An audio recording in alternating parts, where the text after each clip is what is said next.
Justine Burfond. I'm 22 and I'm a volunteer with Sunrise and an NYU student. We're gathered here today to kind of yell at the DNC because they refuse to host a climate debate saying that it is a single issue. My name is Ileana Walsingham Johnson. I'm 21 and I'm an environmental studies major at NYU. My name is Tiro Schneider. I use he, him pronouns. Thank you for having me. I'm excited to be with you all today. I'm inspired by all these people and this energy out here today, fighting for a climate debate.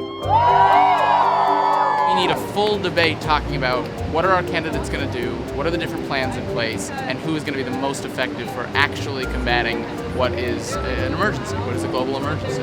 That a debate like this is going to change not just politics, but all of our lives, every aspect of our infrastructure, from the streetlights to the windows to the ground below our feet. And it is engineering that requires the investment and the leadership that we put into it 50 years ago. We are currently trying to put the pressure on every voting member of the Democratic National Committee to vote yes for a climate debate because we believe that this is one of the greatest issues of our time, and also just like an issue that encompasses like every single other issue. Like this affects every single facet of life, and so you can't separate it from any other issue. So what are the signs we're making and what's the messaging? We're kind of showing that climate change is not a single issue. Like as you can see, this one's gonna say like infrastructure, housing, healthcare. It touches like every facet of life. Yeah.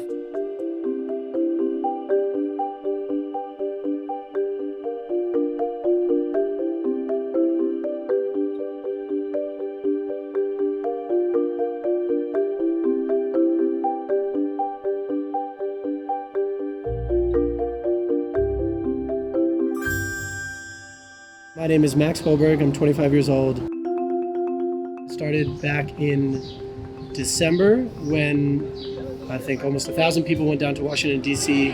for Sunrise's second big protest, where we sat in Capitol Hill in the congressional offices. If you're just tuning in, we're here live from Nancy Pelosi's office for ActTV and The Real News, where the Sunrise Movement has convened 1,000 young climate activists here to demand a select committee on a Green New Deal. I think the reason why you see so many people who are passionate about this is because we're very scared.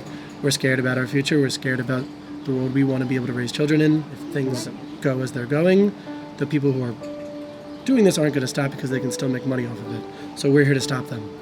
Pretty plain and simple. We have 12 years before we reach a tipping point where our emissions are so high our planet can't handle, and Mother Earth will no longer be able to continue to do what she's been doing for us. So my first action with Sunrise was actually getting arrested in front of Senator Schumer's office. I am here because I am scared. Our oceans are warming, and the creatures that live in it and depend upon it are struggling to survive in an environment that just keeps getting hotter and hotter, faster and faster. The longer we wait, the more people who end up suffering and dying. So at this point, like, delays are death. Forget your perfect offerings! Forget your perfect offerings! Sunrise was, it was the first time that I met people who were my age who understood this fear that I had for my future. That's how the light gets in! That's how the light gets in! We basically just need a new deal for the country that is going to solve the problems that we've created for ourselves because of inadequate government economic regulation for the last 30 to 40 years at least. That's how the light gets in! That's how the light gets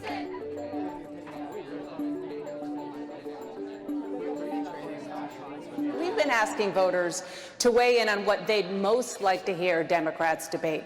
Among the topics they told us they're most interested in, the climate crisis. I'm going to increase the Department of Energy research budget by 5-fold because we fundamentally have to innovate our way out of this problem.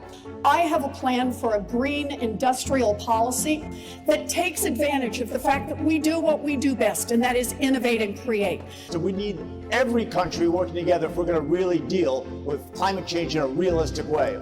But you cannot get there on climate unless we talk about agriculture. We have got to be super aggressive if we love our children and if we want to leave them a planet that is healthy and is habitable.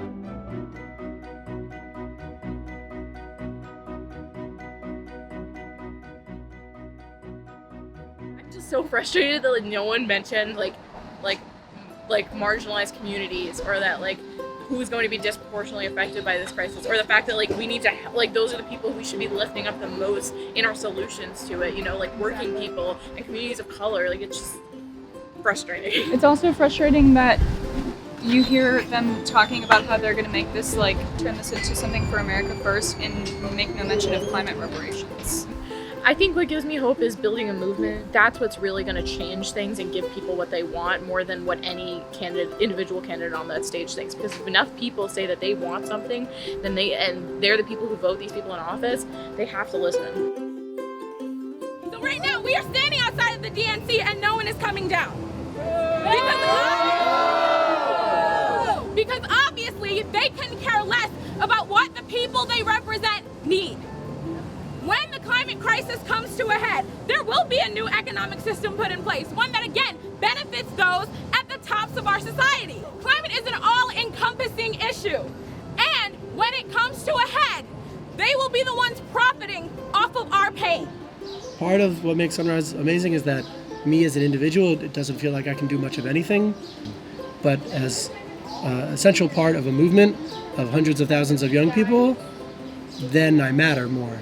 And we collectively have the weight and the know-how and the passion and the desire to really do something that could change the world and make the future livable for my kids and my kids' kids and everybody else's kids.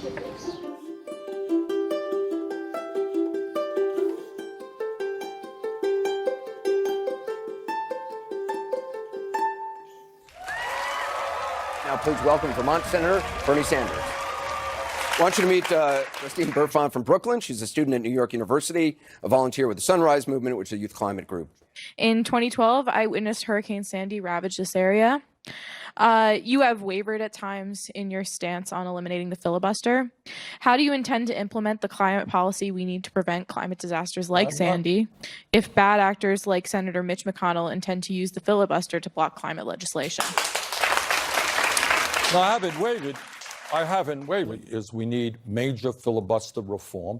So if your question is, and we're going to need 60 votes to save the planet, the answer is no, we will not. We need to know how the Democrats are going to address this crisis, and right now we have no idea. All we have is 5 minutes of being talked at. Like, this is a life or death issue, you know? We're gonna have to deal with the rising seas. We're gonna have to deal with problems like famines and water shortages, and especially when you're a young person, because it's like, it's your future that is being gambled with. All we're asking for right now is the opportunity to choose a president who understands this crisis to its full capacity. Yeah! We need our institutions to hear that demand because our future depends on it. Ain't no power like the power of the people, 'cause the power